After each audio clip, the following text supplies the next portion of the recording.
本王即刻当堂自尽。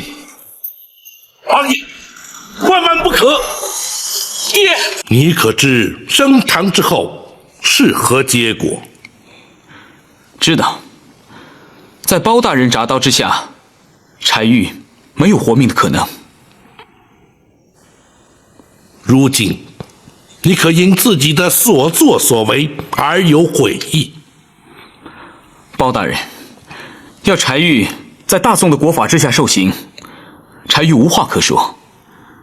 可是，柴玉没有任何的理由要后悔。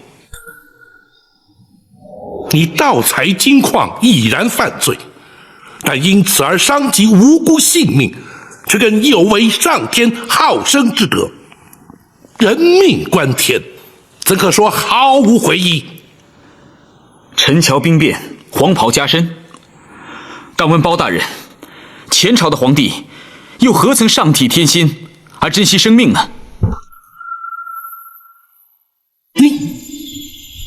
周灭宋兴，开国一战，不知死伤多少。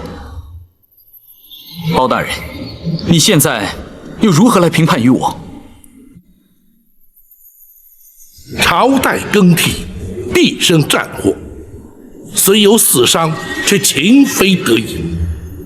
你却为了贪图不法之财而害人性命，两者之间又岂可同日而语？包大人，你错了。本府何错之有？包大人，你又怎么知道我开采金矿不是为了改朝换代？你此话怎讲？柴府应有尽有，柴玉又怎么会贪图那些财富？开采金矿乃筹备军费，振兴大周。柴玉，你是谋反叛国！这国本来就是大周之国，天下乃柴家天下。赵匡胤能把它夺去，柴玉今天为什么不能把它夺回？大胆！你怎敢直呼太祖皇帝的名讳？包大人所谓的太祖皇帝，原本却是柴家的殿下之臣。柴玉今天直呼其名，又有何不妥？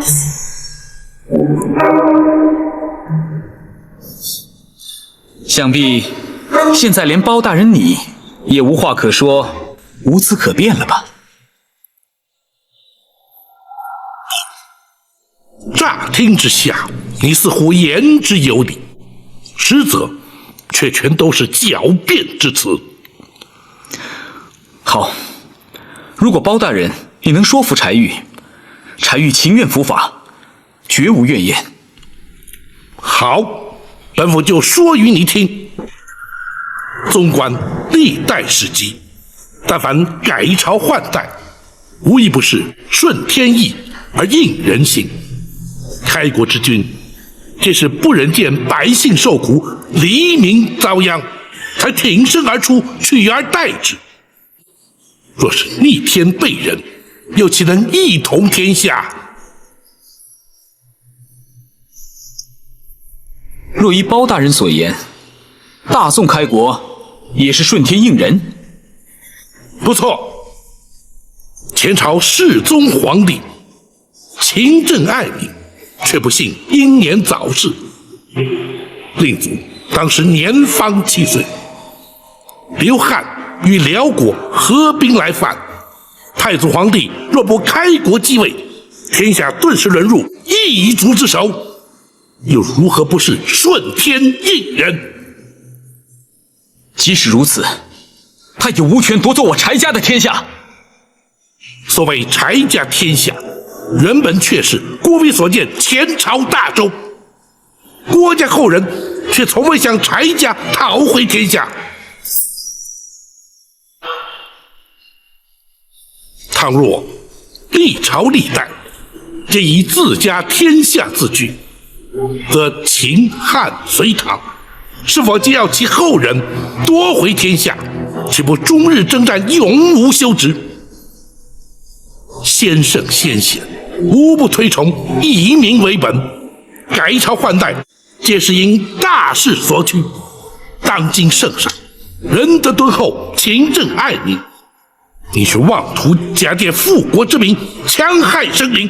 柴玉，你不但大错特错，而且险将柴家陷于不忠不义、万劫不复之地，又怎敢在本府面前潇潇争辩、大言不惭？如今，你可还有话说？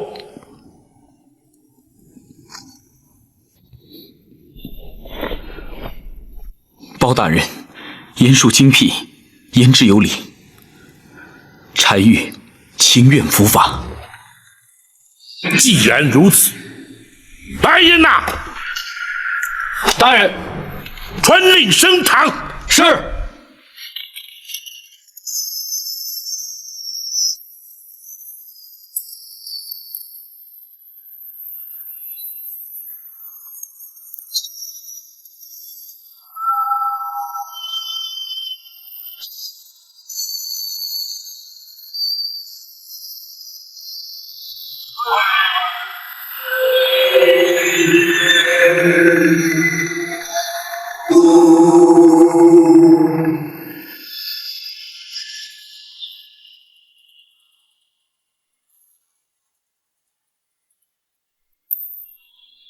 人犯，带人犯。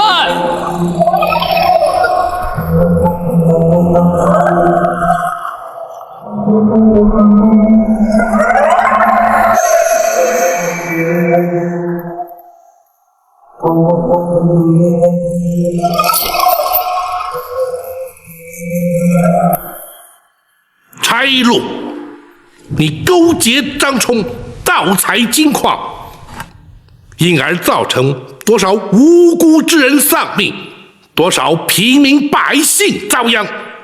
如今罪证确凿，你还不俯首认罪？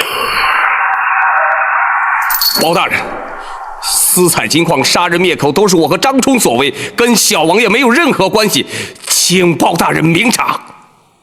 哼，那柴玉也已亲口供认是他主谋，你休想为他脱罪。包大人，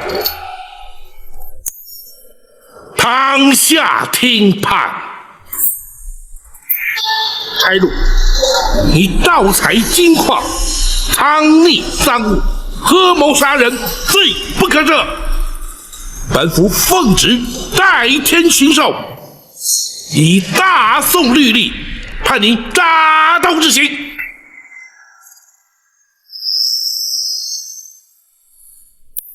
来人呐！在。狗头上伺候。是。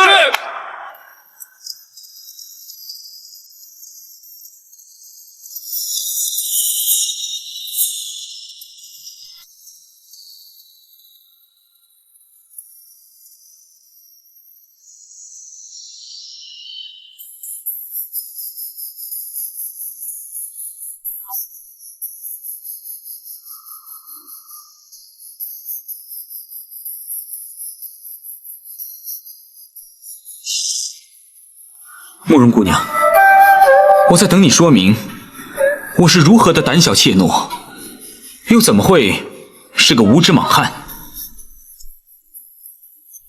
你素疾缠身多年，访遍了名医，仍无法根治。你不想让我帮你治病，不就是害怕再次失望，怕受打击？你这不是胆小怯懦是什么？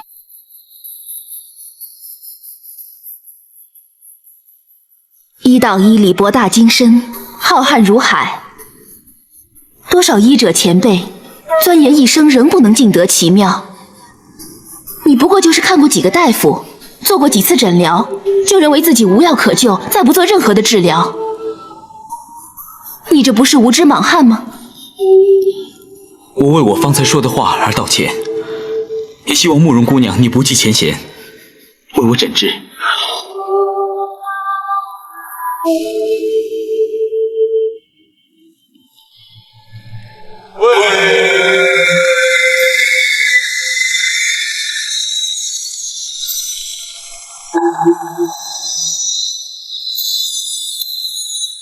待柴玉，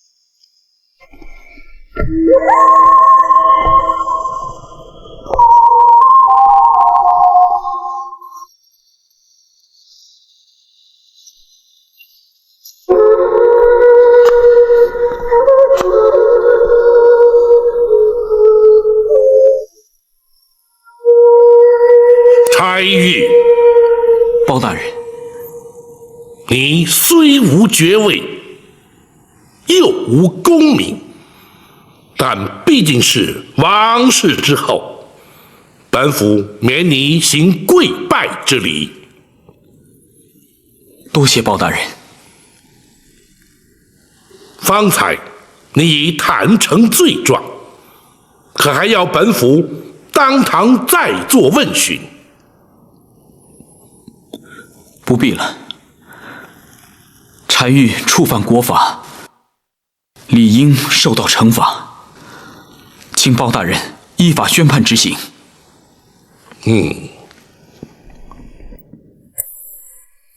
堂下听判。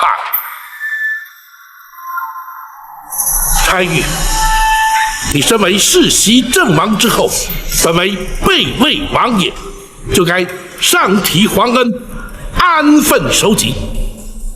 你却教唆府中总管翟禄勾结张冲，盗采金矿，因而导致黎民百姓家破人亡，依法论罪，其罪当诛。本府以代天巡狩之权，以大宋律例判你大刀之刑。来人呐！在。龙头上伺候。是。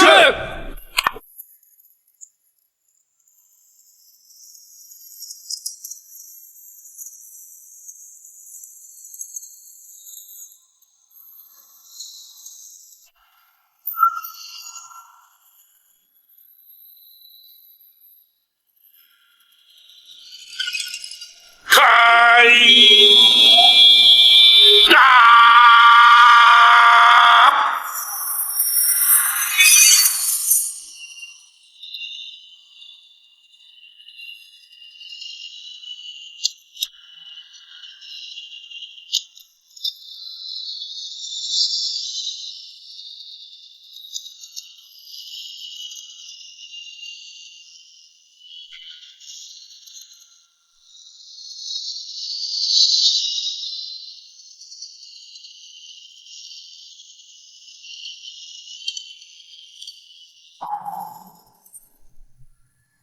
刀下留人。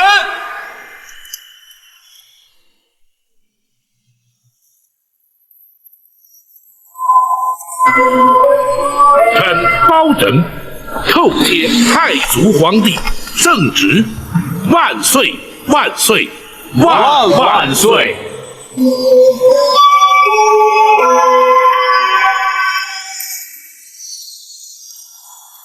包大人可以官职了。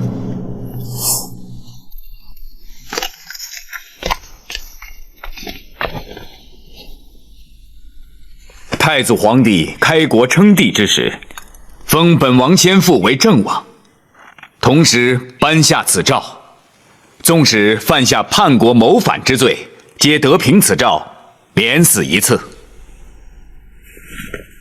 王爷要凭着免死金诏，换柴玉一命。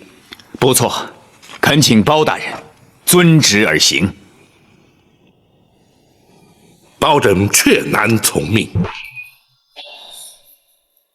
包大人，你竟敢抗旨不遵！王爷，包拯并未抗旨。难道这免死金诏有假？太祖皇帝所赐，当然不假。既然这金诏不假，那包大人不遵旨而行，岂非抗旨？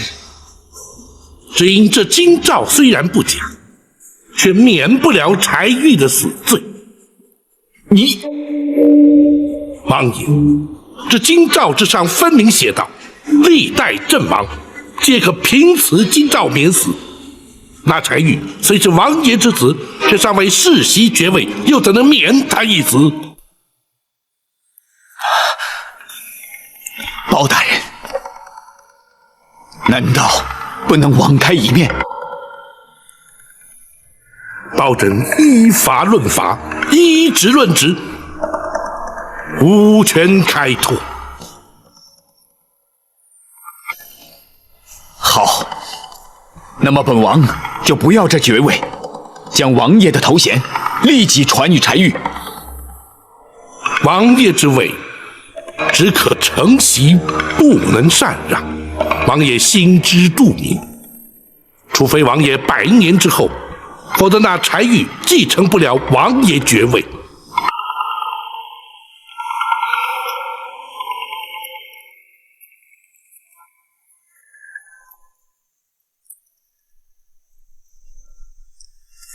王爷不舍爱子，包拯岂会不知？只是就事论事，包拯实难从命，还请王爷见谅。王爷，请恕包拯必须依法行事。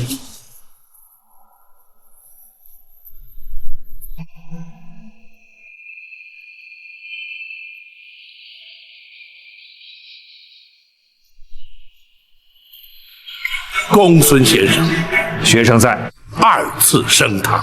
是。包大人且慢。王爷莫非依然不肯罢休？不，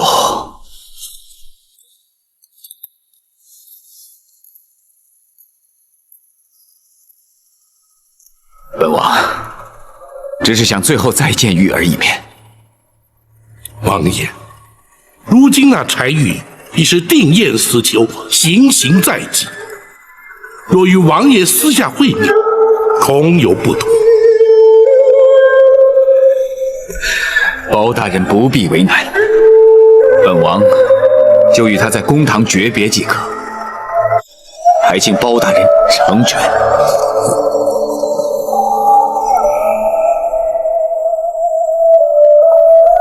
大人，受刑人家属听审观刑，于法并无禁止。然而，又岂有让亲人家属当堂观刑之理？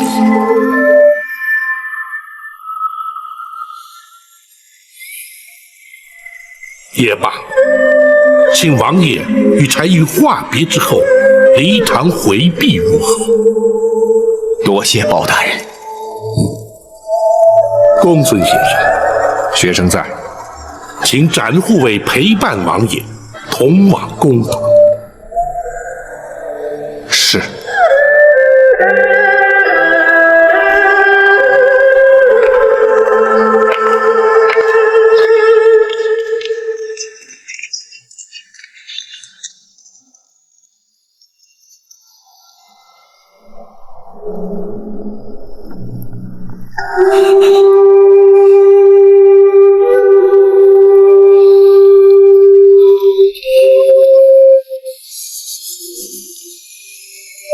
玉儿，包大人一向铁面无私，你是救不了我的。玉儿，你说的没错，是孩儿咎由自取，怨不得别人。包大人依法行事，孩儿无话可说。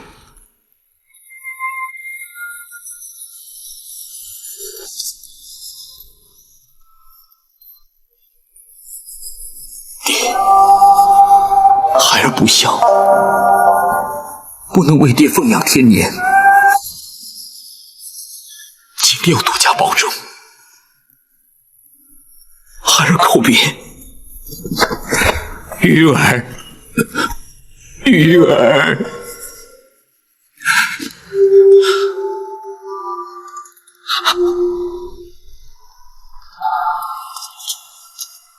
包大人，王爷。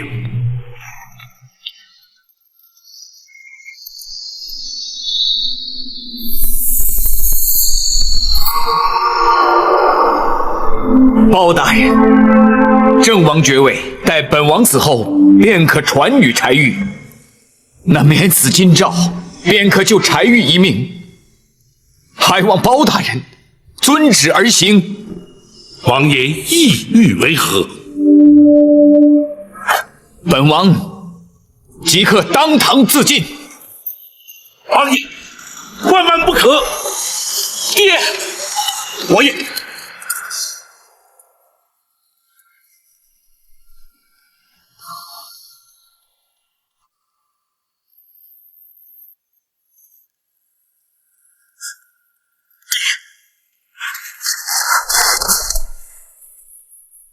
玉儿，父王实在是不忍心看你命丧龙头铡下。孩儿一念之差铸成大错，已经不孝。如果你为了救孩儿而牺牲你的性命的话，孩儿不但没有颜面见人，更没有颜面继续活下去。爹，我求你打消此念头，不要让孩儿一辈子背上不孝这个千古骂名啊！爹，玉儿，玉儿，爹一定要救你。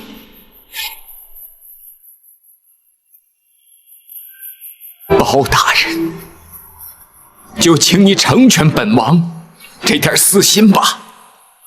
王爷，只怕王爷纵是一死，也救不了那柴玉的性命。你纵使王爷当真归西，也必须上报朝廷，方能将爵位转封柴玉。文书往返以及皇上批示朝廷转班，至少历时1个月。王爷，那时只怕柴玉早已不在人世了。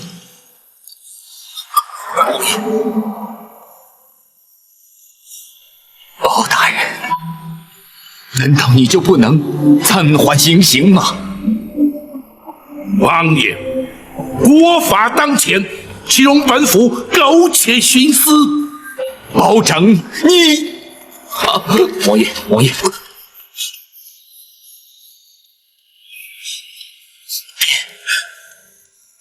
包大人执法守法，又何苦为难他呢？玉儿，此事已经无法回天。如今既然已经改朝换代，就应该遵守国法。国法当前，又岂能侥幸？孩儿触犯国法，情愿认罪伏法。孩儿这条命是父王所赐，孩儿在这里向父王叩谢养生之恩。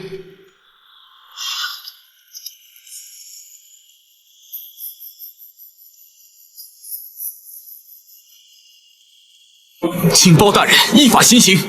玉儿，玉儿，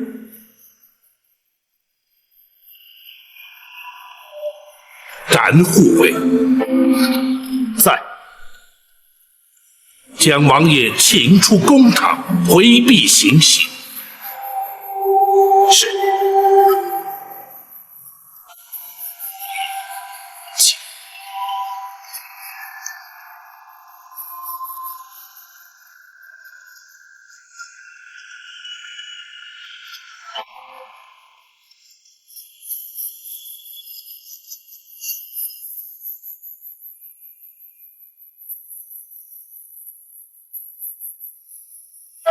王爷，请吧。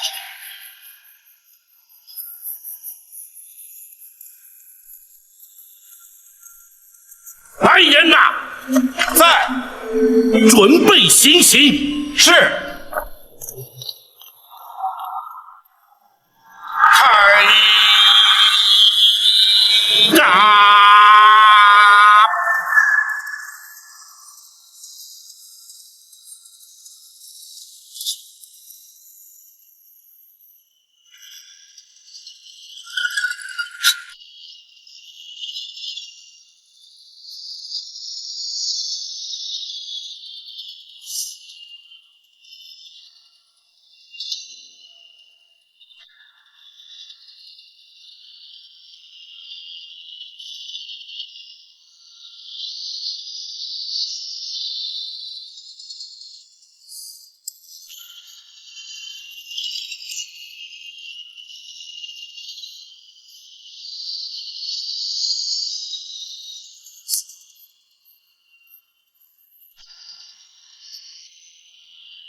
学生已将全案整理完善，回京之后一律再上报朝廷。婉儿还好吧？他的心情好像还没有完全平静下来。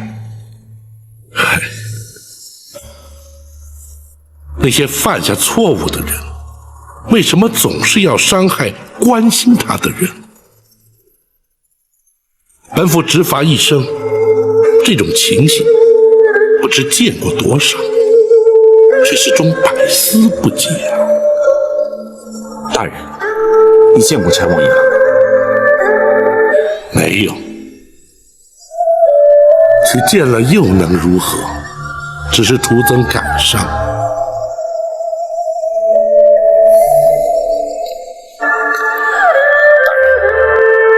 属下心里有话，憋在心里不吐不快。你说，免死京兆，不能换回柴玉一命。普天之下，只有王爷和大人知道。只要大人不说，没有人会对免柴玉之死提出异议。大人为何不肯成全呢？这就是法与情、公与私之间最难掌握的分寸。稍一不慎，公理正义就会荡然无存。君子不欺暗室，如果因为没有人知道就有所偏颇，很可能会因此造成无辜之人受害，也就没有资格成为执法者了。可是对柴王爷而言，大人岂不是太过不通人情？我常说，这就是执法者的无奈与悲哀。一旦踏上了执法之路，这无奈与悲哀就必须一并承受。然而大人却不愿意见到别人也受到同样的痛苦。当然，尤其是自己所熟识的人。柴王爷，还有婉儿。尤其是婉儿，他会以为将柴玉送上铡刀的是他。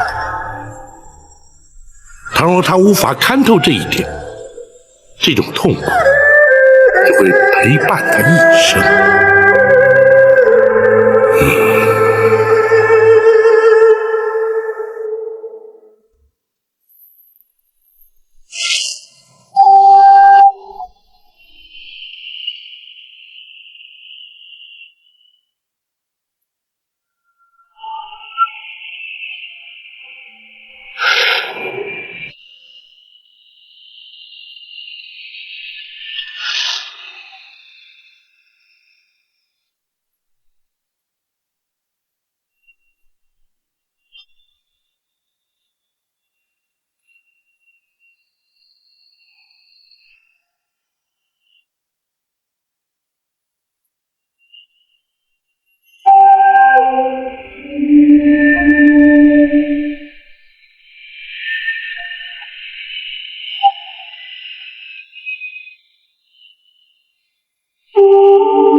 我也会永远把你放在我的脑海里。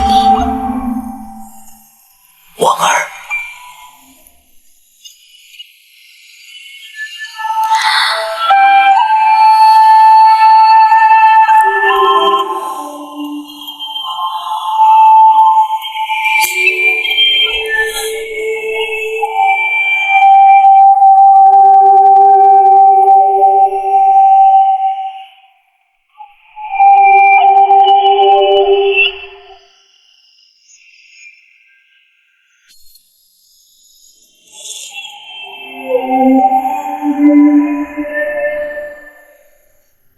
柴玉，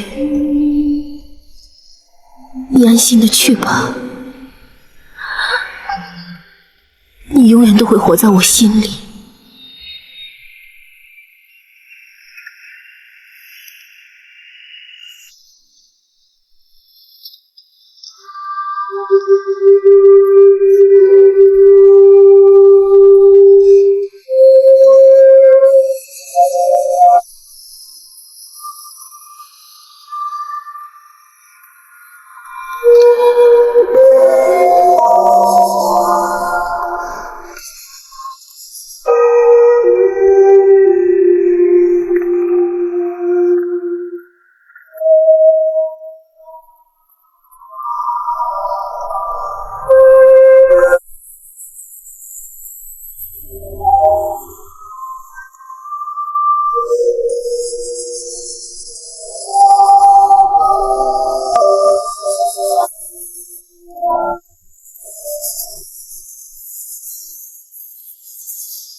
如果当初包大人跟赵匡胤同朝为官，包大人就不会让赵匡胤窃国篡位的阴谋得逞，又何来今日的赵宋？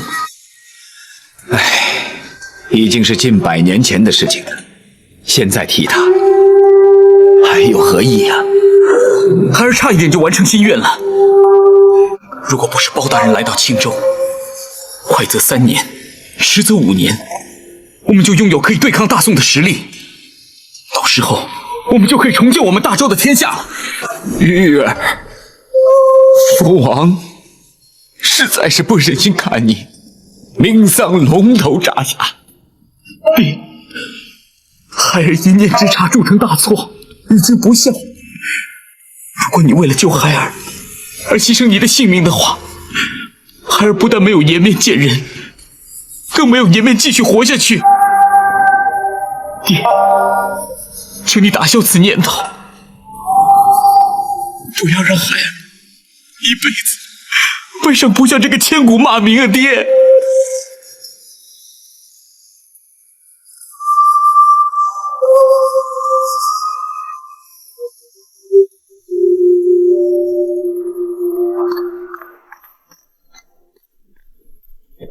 启禀大人，朝廷派来的接收专使已经进城了。按时日推算，他们也该到了。他们来了多少兵马？回斩大人，至少500-600。大人，要接收矿场、押送黄金、重整州衙，的确需要这么多人。等专使进城安顿之后，请公孙先生备妥文案计策，立刻在州衙与他们进行交接。是，学生早已备妥。王朝马汉，在。驿馆扣押监管的黄金由您2人负责点交，务必要将数量、重量核实，不得有半点误差。是。张龙、赵虎，属下在。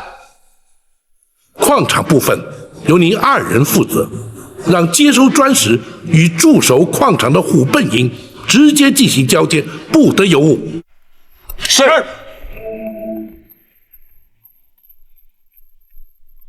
统领府中官兵预做准备，一旦交接完毕、核实无误之后，即可启程返京。是。启禀大人，柴王爷派人请大人去王府一趟。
王爷，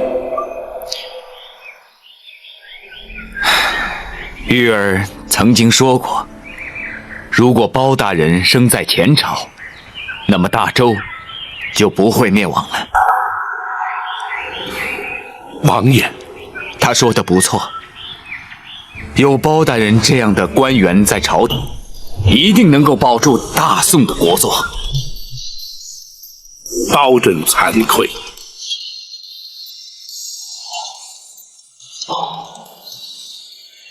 应该惭愧的是本王啊！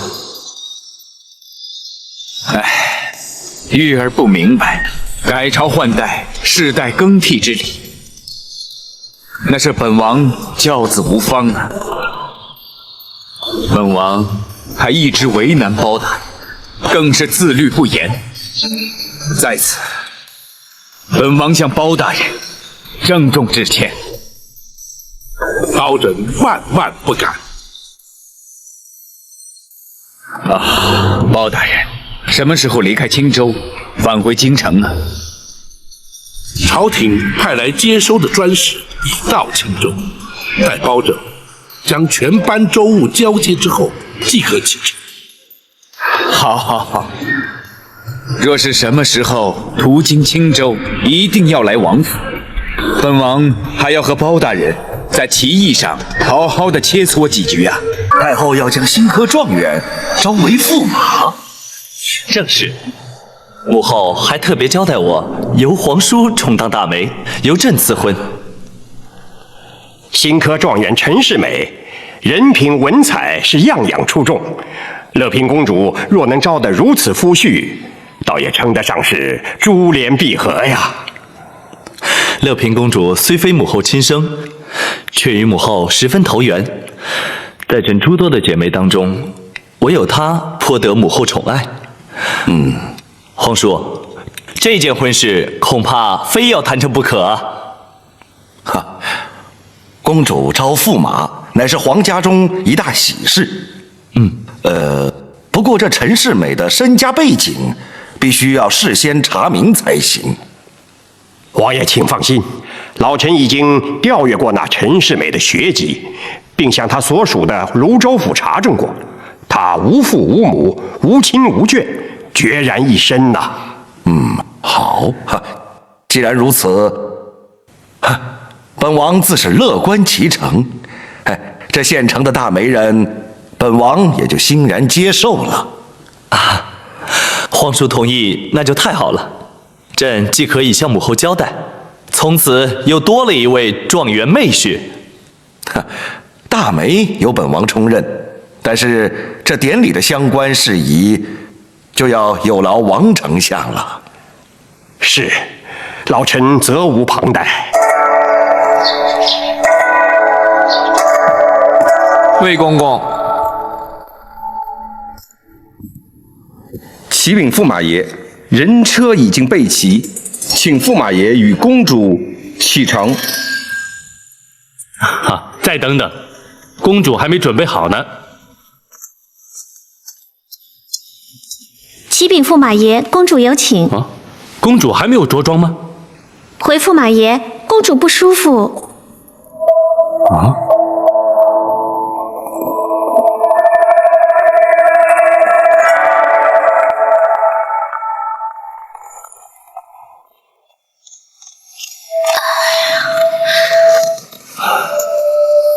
公主病了啊！我不碍事，就是有点头晕，浑身乏力。那我立刻让他们请御医来。哦，不急，我休息一阵子就没事了。倒是这么一来，我就没有办法陪你去见八王爷了。啊，公主的身体要紧，王爷那儿咱们改日再去也不迟啊。哦不，八王爷是我的皇叔，也是我们的大媒。我们成亲3个月了，还没有去谢媒，总是失礼啊。既然约好今天去，无论如何也要依约前往。可是你你就不要担心我了。快去吧，总不能让皇叔久候。好吧，那我就快去快回。如果你再有不舒服，就让他们立刻请御医。我知道了，你快去吧。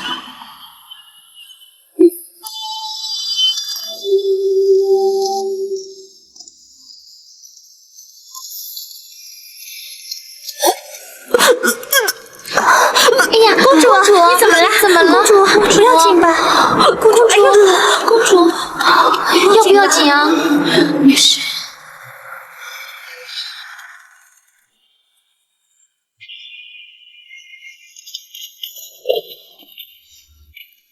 世美参见八王爷。哎，驸马免礼。谢王爷。王爷，世美今日是专程来谢王爷大媒的。哼，所谓新人进了房，没人扔过墙。本王以为你们早把我这个大媒人抛到九霄云外去了。王爷取笑了。驸马如今已经不是外人了，本王说笑2句，驸马该不会见怪吧？哎，世美不敢。哎，为何只有驸马一人前来？我那宝贝侄女儿，难道对我这个大媒人有所不满不成？回王爷，公主有恙在身，不克前来，还请王爷恕罪。公主病了，可曾请御医诊治？王爷，公主只是微恙。不，有病就得医，拖不得。伟明，奴婢在。你是驸马府的总管太监，公主生病了，怎可掉以轻心呢？回府之后，立刻请御医前去。是，奴婢遵命。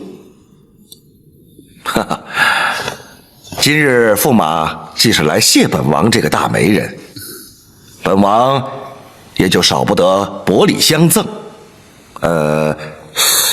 这样吧，本王就为你们画一幅百子千孙图，让你们早生贵子。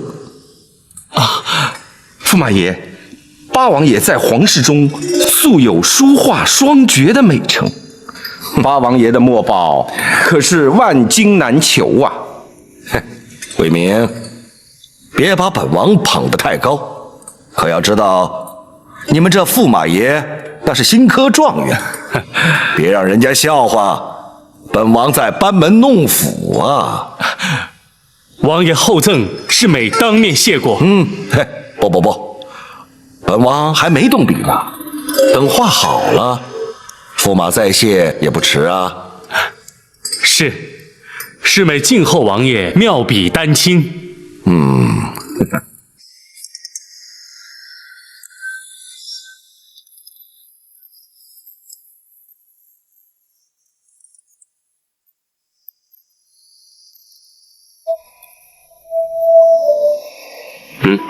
是。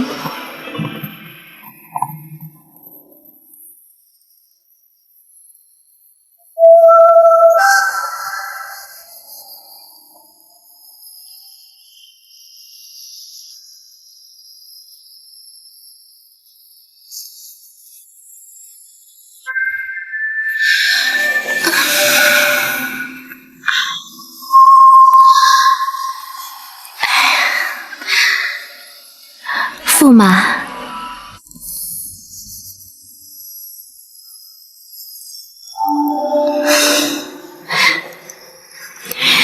你干嘛一直盯着我？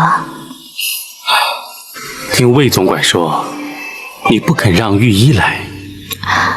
哦，我说过我没事的，又何必让御医白跑一趟呢？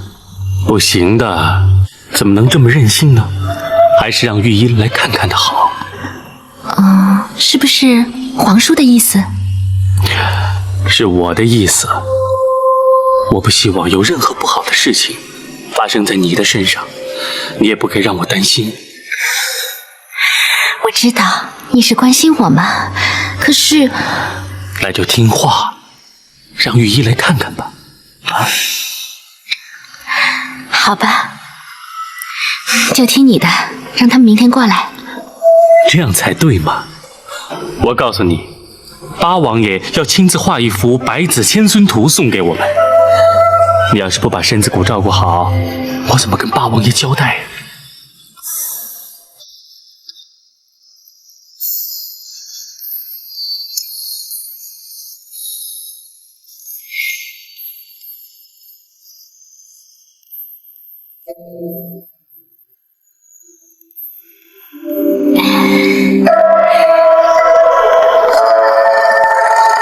快点！时辰已到，关城门！等等，走！哎呀，要关城门了，快跑！快跑！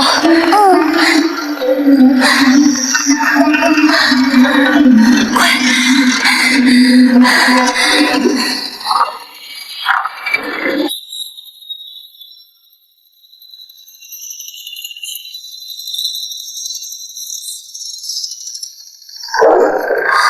官爷，等一下！哎呀！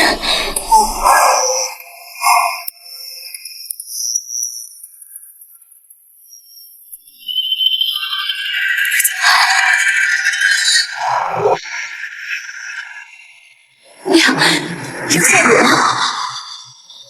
孩子们，找不到手机。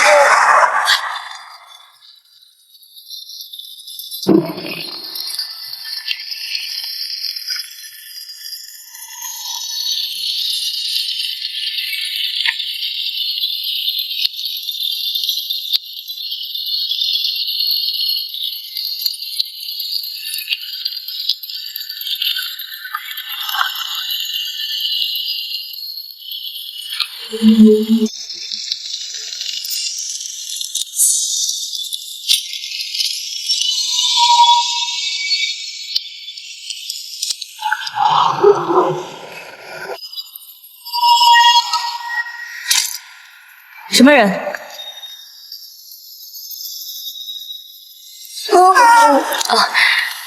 不怕。这位姑娘，今天的城门已经关了，我们母子能不能在这里先栖身一晚？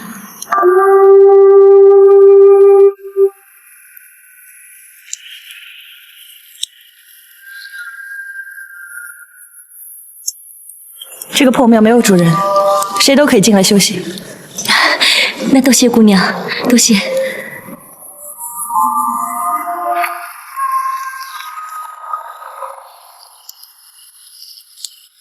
来，这边。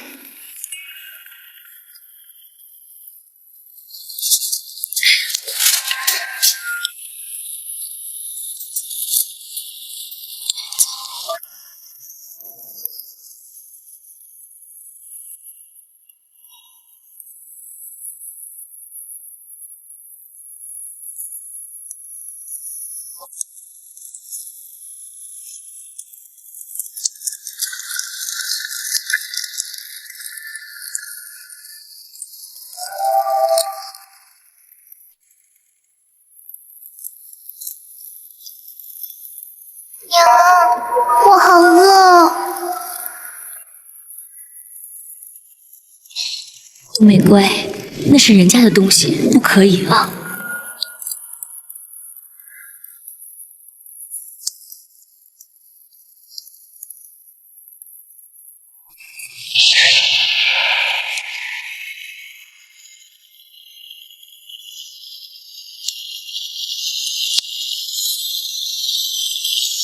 你们先吃吧，别饿着孩子。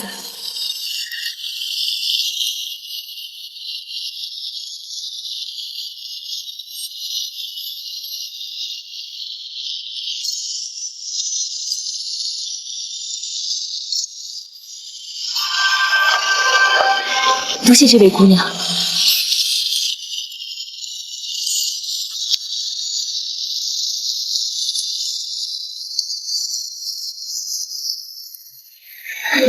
春哥，坐下来，有东西吃了。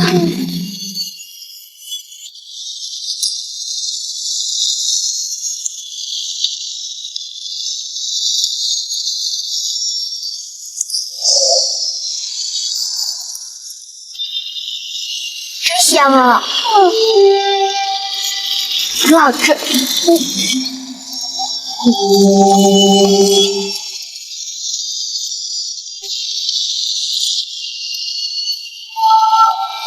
姑娘，孩子们吃不多，你也吃一点吧。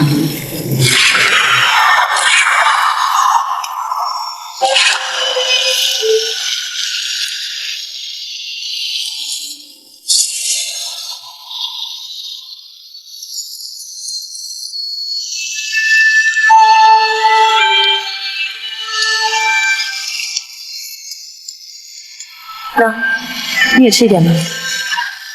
谢谢姑娘。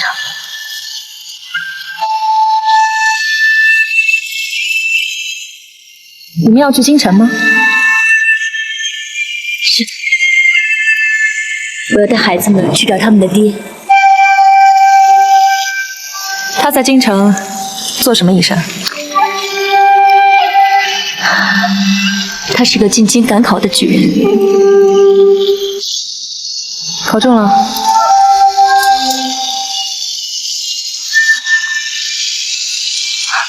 那好啊，大考高中，一家团圆，10年的寒窗苦读没有白费功夫。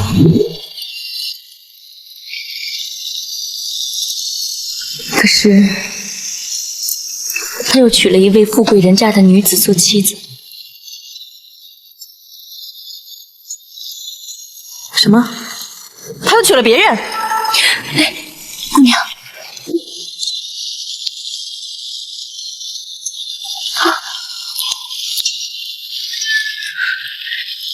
孩子们还不知道这件事情。这么说来，他就是一个背信忘义的负心汉。那你还去找他干嘛？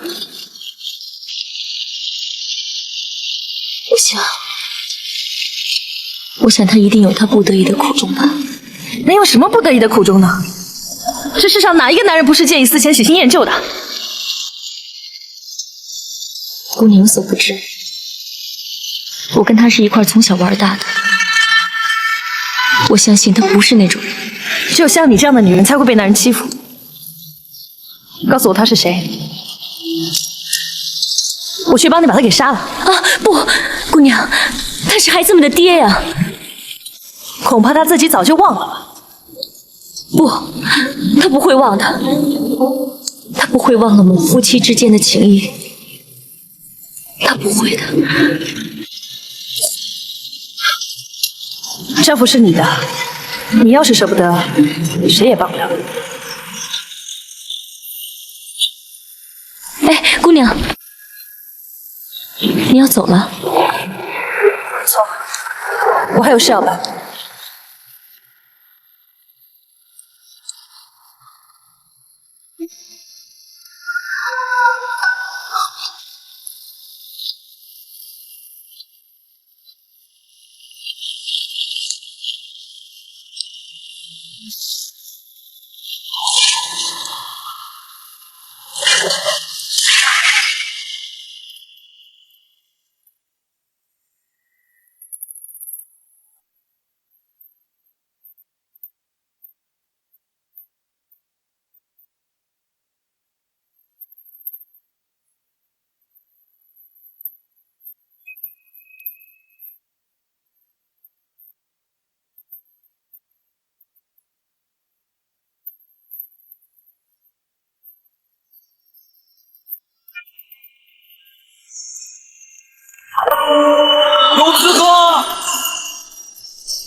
皇叔府邸在京城之内，竟遭贼人闯入，企图行刺，简直是目无王法，胆大妄为。包拯，臣在。这件事总该与你开封府尹有关吧？回皇上，无论是京畿治安，或是王爷安危，包拯均责无旁贷。臣出宫之后，立即着手侦办，以安圣律。好，皇叔对朕而言犹如先皇，连朕的这条性命都是皇叔拼死保驾方得存活。朕可不希望皇叔有半点闪失，更不许任何人对他有半点侵犯。臣明白，臣遵旨。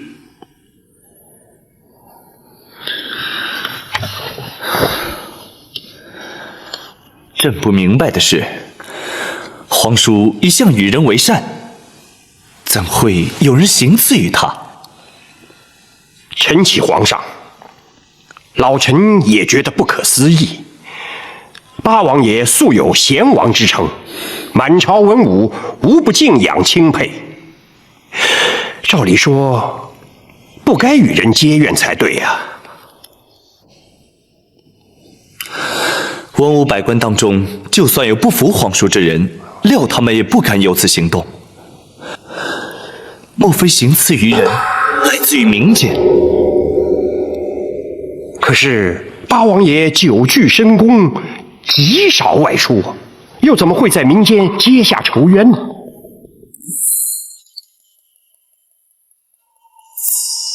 皇上，相爷，待包拯先赴王爷府中询问查勘之后，想必能够窥一端倪。好，包卿一向断案如神，想必能够查明清楚。王丞相，老臣在。你我就不要再妄加臆测了，待包卿查明结果如何再说吧。是，包大人，那就全仰仗你了。包拯定当全力。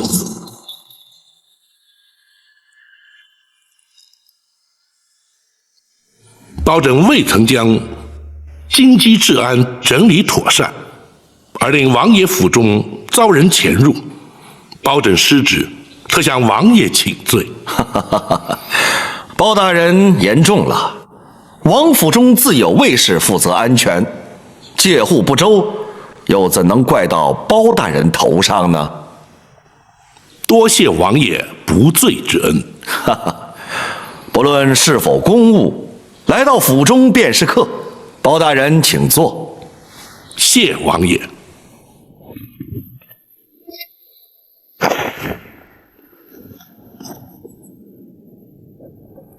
昨夜贼人闯入，想必惊扰了王爷。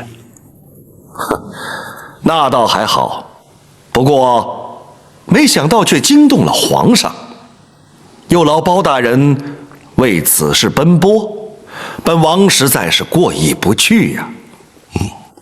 王爷宫中体国，素为群臣表率，包拯于公于私，都该立即查明此案，更应将那闯入之人绳之以法，方可向王爷交代呀。能否抓到那个人并不重要，不过本王爷仔细地想过，从未与人结怨，又怎么会发生这等事情呢？当然，让本王弄明白也好。是，展护卫正在询问昨夜执勤卫士，或可查出些线索，包拯定会循线追查，早日破案。那就有劳包大人了。包拯不敢。启禀王爷，展护卫求见。快请。是。